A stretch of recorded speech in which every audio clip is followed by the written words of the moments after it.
Hello everyone, welcome to my channel Microbiology with Sumi. If you like my videos, please like, share and subscribe to my channel, and for the latest updates, don't forget to press the bell icon. Today's video is on an important biochemical test, and that is Catalase Biochemical Test. So let's start with it. Let's start with a short introduction. Catalase is the name of an enzyme. So here we are talking basically about catalase, and catalase is an enzyme. This enzyme is nearly present in all living plants and animals which are always exposed to oxygen. So this enzyme, that is catalase, it is present in all living organisms which are present in oxygen or which are always exposed to oxygen. That means the organisms or the microorganisms especially which are anaerobic in nature lack this enzyme. Catalase enzyme is also present in aerobic and facultative anaerobic microorganisms. Generally, these microorganisms utilize oxygen and produce H2O2, that is hydrogen peroxide. And this hydrogen peroxide is toxic to the cells and it affects the cell enzyme system. So, to avoid this toxic effect, microorganisms produce catalase enzyme. Now, what happens? When microorganisms utilize oxygen, they produce a product, and that product is H2O2, that is hydrogen peroxide. Now this hydrogen peroxide is toxic to the cells. What this hydrogen peroxide does? It goes and affects the enzyme system of the cells, and which causes the lysis of the cell. Now to avoid this toxic effect, these microorganisms produce a catalase enzyme. Now what this catalase enzyme does? The role of catalase enzyme is to convert hydrogen peroxide molecule to water and oxygen, and this reaction is an irreversible reaction. Now what this catalase enzyme does? Now this catalase enzyme, once it gets exposed to hydrogen peroxide, it converts this hydrogen peroxide molecule to water and oxygen. So the toxic effects gets over here, okay, and this reaction is irreversible. That is, water and oxygen, they don't get reconverted into H2O2. So this reaction is irreversible reaction. For example, see here, 2H2O2 is converted to two molecules of water, that is H2O plus O2. Further, it is also one of the reasons that anaerobic microorganisms do not survive in presence of oxygen, as hydrogen peroxide is produced, and due to lack of catalase enzyme, this hydrogen peroxide destroys the cell and enzyme system of the cell, and the cell get die. So what happens ki once when anaerobic microorganism, when it comes exposed to oxygen, okay, once the organism get exposed to oxygen, the hydrogen peroxide is formed, okay, from oxygen the hydrogen peroxide is formed inside the cell, and these anaerobic microorganisms, they lack catalase enzyme, due to which what happens, this hydrogen peroxide acts on the cell and destroys the cell enzyme system, and the cell gets die.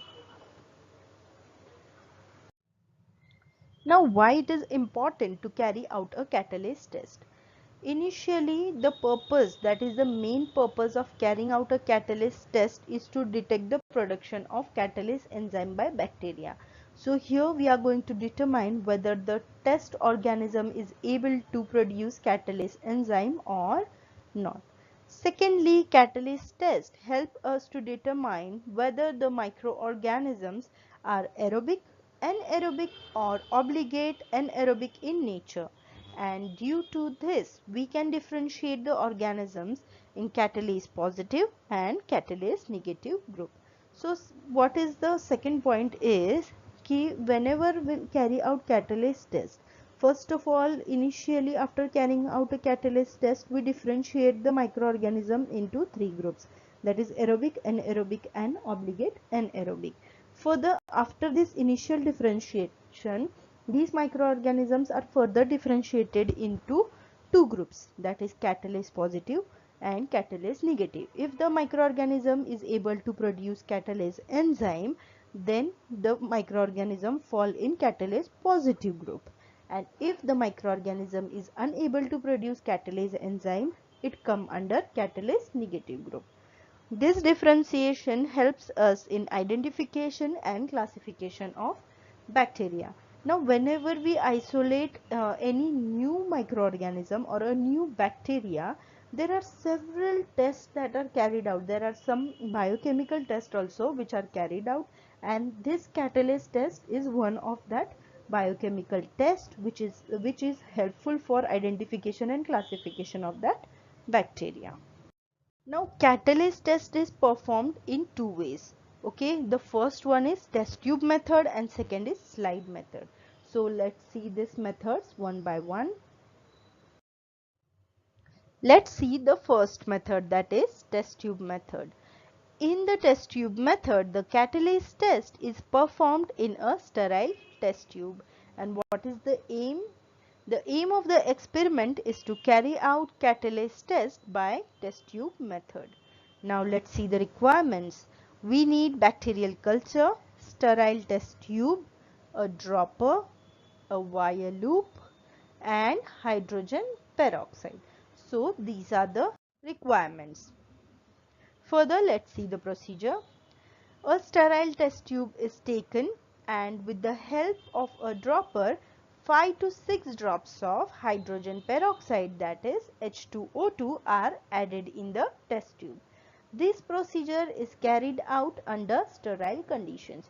So what you have to do, you have to take a sterile test tube and with the help of a sterile dropper, you have to add 5 to 6 drops of hydrogen peroxide in the test tube. Okay, and all this procedure should be carried out under sterile conditions. Further, with the help of a sterile nichrome wire loop, a colony of test culture is picked up and inserted in hydrogen peroxide containing test tube. So once we take hydrogen peroxide in the test tube in sterile conditions only, you have to take a wire loop. Generally, maximum times sterile nichrome wire loop is used. So you have to take a sterile nichrome wire loop. Then you have to cool it down, pick a colony from the test culture and you have to insert that colony in hydrogen peroxide containing test tube. Okay. Now the test tube is observed for the production of effervescence, that is bubble formation. This reaction occurs immediately after the addition of culture. So as soon as you add a culture, that is the colony of the test culture in H2O2, you will observe bubble formation, that is effervescence. Okay, so this is the procedure. Now let's see the observation. Here with the help of a diagrammatic representation, I have tried to show you what kind of observation you are going to get. So there are two types of observation, that is first one is positive catalase test and second one is for negative catalase test. Okay, so here in this first diagram you can see before incubation there is a sterile test tube and it contains hydrogen peroxide. Okay, now in second test tube, that is after inoculation, now with the help of a wire loop we have to inoculate a colony of a test culture. As soon as you inoculate the colony, you can see the effervescence at the ring of that wire loop. So this is the positive catalase test. And whereas in the second diagram you can see the first tube containing H2O2. Okay, this is a sterile tube, and as soon as you insert a wire loop with the test culture colony, there are no effervescences. So this is the negative catalase test. I hope you understood what I am trying to say. Now let's see the conclusion. If effervescences are observed, test culture is catalase positive. Okay, so the test culture, that is the microorganism, produce catalase enzyme, and if there are no effervescences, test culture show a negative catalase test. So if there are no effervescences, no bubbles are formed, then the test is negative, that is the colony don't produce catalase enzyme. Now let's see the second method, that is slide method. Here the aim of the experiment is to carry out catalase test by slide method. And what are the requirements? We require a bacterial culture, a clean grease-free slide, a wire loop, a hydrogen peroxide solution. So these are the requirements. So let's see the procedure. Take a clean grease-free slide and on that take a drop of sterile water, and with the help of a sterile nichrome wire loop pick a colony of a test culture. So what you have to do, you have to take a clean grease-free slide, then add a drop of a sterile water, and with the help of a nichrome wire loop you have to add a colony of a test culture. Further, with the help of a dropper, add 3 to 4 drops of hydrogen peroxide. All these procedures should be carried out in sterile conditions. So after adding the test culture, on that test culture you have to add 3 to 4 drops of hydrogen peroxide, that is H2O2, and all this procedure should be carried out in sterile conditions. After the addition of hydrogen peroxide, the slide is observed for formation of effervescences, that is bubbles. This is the procedure. Now let's see the conclusion. If effervescences are observed within 20 seconds, then the catalase test is positive. And if the effervescences are not observed, then the catalase test is negative. So when after addition of H2O2 within 20 seconds, if you observe bubble formation or effervescences, then the catalase test is positive, that is the test culture produces catalase enzyme. And if there is no effervescences, that is no bubble formation, then the catalase test is negative. So this is the, now here is a list of some catalase positive microorganisms: Pseudomonas aeruginosa, Mycobacterium tuberculei, Neisseria gonorrhoeae, Helicobacter pylori, Candida, Staphylococcus aureus, and Escherichia coli, that is E. coli. So these are some microorganisms which are able to produce catalase enzyme and show catalase positive test. And this was all about catalase biochemical test. If you liked my video, please like, share and subscribe to my channel, and thank you for watching.